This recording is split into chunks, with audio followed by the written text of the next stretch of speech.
Hello, I'm Player and welcome to the Sport in Lisbon Challenge here on my YouTube channel. I do apologise for my bit of a rough voice. I don't usually speak like this. I've got a bit of a bad throat, but I did want to get in and sink my teeth into this challenge.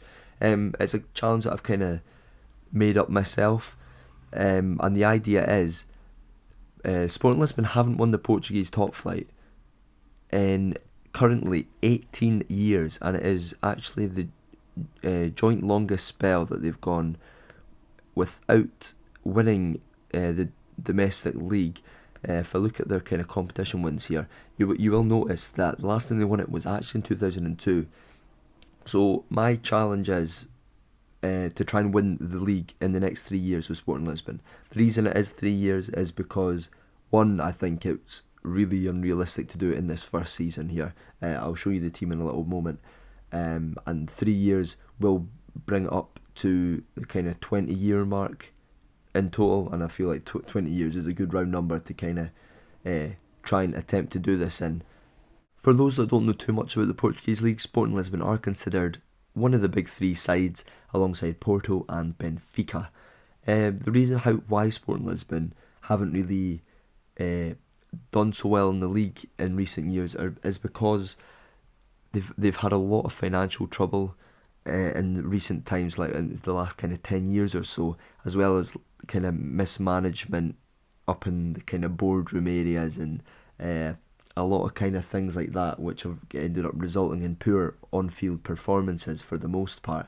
And I believe it was reported in 2013 they were actually over 300 million euros in debt. So there has been a lot of kind of turmoil at the club in recent times, as well as there was an attack on the players a few years back. Some of the players ended up with some quite bad injuries and had to go to hospital as well, and that resulted in loads of players wanting to cancel their contracts and move on, which some of them did at the time. Top goal scorer Bas Dost moved on, William Carvalho, who had been at the club for years, just to name a few there. If we have a quick look at the finances screen, you'll see that we've actually got £6 million in the overall balance, which is not too bad, to be honest. Quite a low transfer budget, and I do notice a low transfer revenue percentage there of 48%.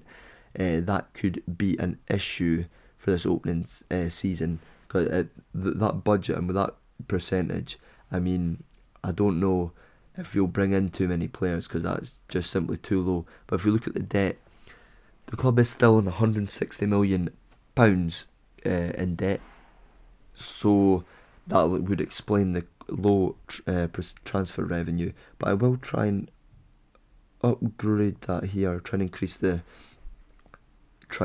that. Fantastic. The board have upped it to 63%. It's a lot better, but I think I would like it to be a bit higher, but we'll see what that will bring over the remainder of this transfer window. Right, let's have a quick look at the squad and see how that looks. Okay, noticing a few good or alright youngsters in there, as well as a few kind of veterans, if you like. Now, noticing there, apart from Bruno Fernandes, obviously the best player at the club. If you haven't heard of him, I mean, I don't know what's wrong with you, but he will most likely be a key player for us this season. Should we keep him? I mean, who knows, we might get a bid in for him. I suppose the thing is, we just looked at how we basically have no money to spend. If we can sell him for big money, that would mean we could bring in a lot of good players. I mean, that would give us a lot of money to play around with, and that could be an option. The way I see it is, we've got two options: we either keep him for this first season and then maybe sell him on at the end of the year, or we can maybe try and cash in on him now. But I'll maybe wait and see what happens with that. So yeah, there's not actually as many kind of amazing players that I thought there might be. Matthew looks a very good centre back for us at the age of 35 though. Contract expiring at the end of the year as well. Alongside Coates, that could be a good partnership there. Now I was going to look at squad depth. Okay, I've got all positions ticked here. Now just looking at that, kind of lacking depth in the attacking midfield role. Should we be able to play with that? So it's kind of looking like maybe a 4-3-3 or a 4-1-2-1. I think it is on Football Manager. We've got two good fullbacks on either side. I will play Acuna probably as a left back. I think he'd be a fantastic left back. I'll probably train him to play there. And then two good defensive midfielders. Bruno Fernandes, obviously one of our centre midfielders, and we've got a few other okay players to play there as well. And if we look at the wings, Vieto and Cabral should be decent enough. On the left, do have a Acuna up there. Got the two loanies, Fernando wants to cut inside, as will Bolasie, I imagine, and that is exactly the case. So probably looking at, like I say, 4-3-3, maybe inside forward on the left, winger on the right, and up front, are lacking a bit up front actually. Jesse Rodriguez as well, another left-sided player who wants to cut inside.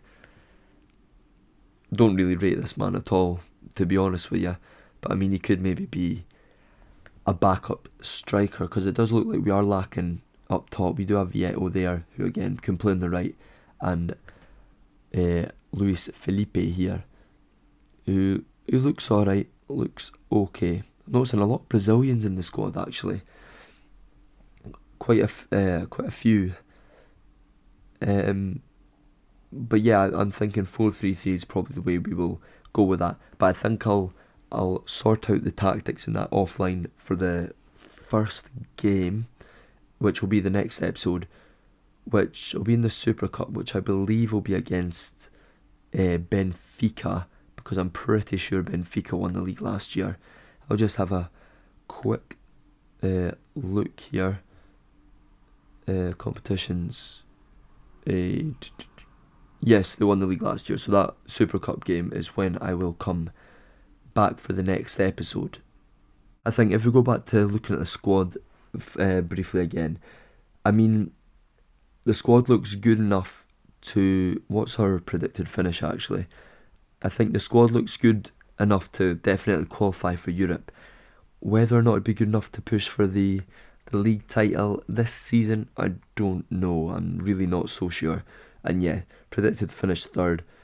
Benfica and Porto do have the far superior sides, or far superior side to us. A lot of big names in there. So I think this first season, probably nothing will come of it. But nonetheless, it would be a good starting season for us to build on. If we do have a quick nosy at the club vision, what do they want? They want to develop players using the club's youth system. That's okay, because we do have a few good youngsters coming through. Play attacking football, kind of expected, considering we are one of the better teams in the league. Sign high reputation players. That's okay. We can do some of that if we had a bit more money. And sign players under the age of 23 for the first team. That's kind of the standard, isn't it, for most teams? So 5-year plan, increase commercial revenue. That's an interesting one, but I suppose that'll be needed to reduce the debt. Sign young players to develop for profit. Yeah, that's okay, kind of standard, and work within wage budget. Again, a kind of standard thing. Right, so the end of the season, they just want us to qualify for the Champions League, which, looking at the league, is that a top 2 finish? Let's have a look at rules. It is. Oh, the board want us to finish top 2. That's a bit of a tough ask first season, especially if we go in with the squad we've got. Because like I said, the squad kind of looks very average for a top side in Portugal. They want us to reach the semi-final of the Cup. I mean, again, that's probably doable depending on who we draw. League Cup and Super Cup is not important. We are in the Europa League as well. The groups haven't been drawn for that. And they want us to reach the quarter-final in there. And they do want us to win silverware this season. That could be an issue as well. So the silverware, I believe it means, yeah, it says there, one cup competition. So we're in the Europa League and some of the Portuguese cups. Hopefully we can win the Super Cup actually, and that could tick that off straight away. I don't know if that'll count or not, but hopefully that's something we can do. They also want us to become the most reputable team in Portugal. Whoa, that'll be hard. And develop the best youth system in the country. That I have no issues with that. Quite a tough season ahead.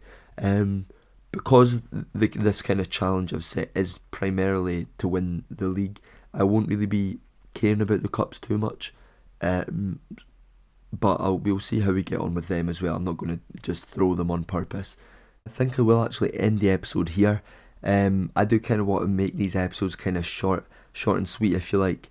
And I probably, going forward, I probably will only show one game per episode. So I think I'll come back for the Super Cup game next episode. And because I am only showing the one game, I'll probably come back more frequently than what I would otherwise.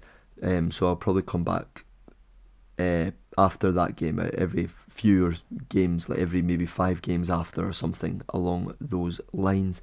I will also decide on a tactic and tinker a bit maybe in the transfer market if I can, maybe see if there's anyone I want to offload or anything. But I think that is the kind of initial plan. I hope you're excited for this, because I certainly am. And again, I do apologise about my bad voice, my sore throat. Hopefully it should be better in the next couple of days. I am going to try and aim and post a few episodes of this a week, maybe 3 or 4 a week. So yeah, if you're liking the sound of this, do subscribe, and we'll see what happens. Thank you very much for watching, and hopefully I'll see you next time. Goodbye.